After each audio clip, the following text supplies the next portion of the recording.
This video demonstrates how to align signature fields horizontally using Sigsync Signature Editor. Let us horizontally align business phones and mobile phone.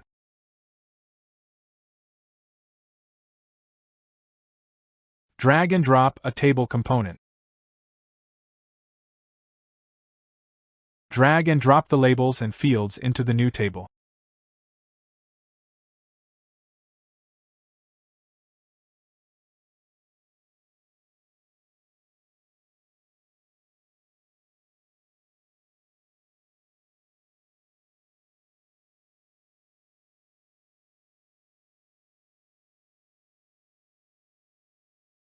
Set a space between the labels and field.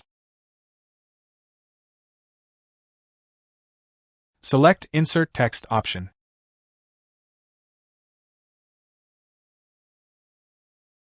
Use comma as field separator.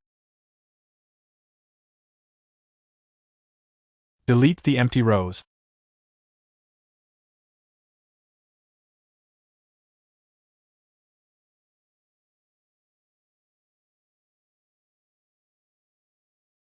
Preview the changes. Thank you.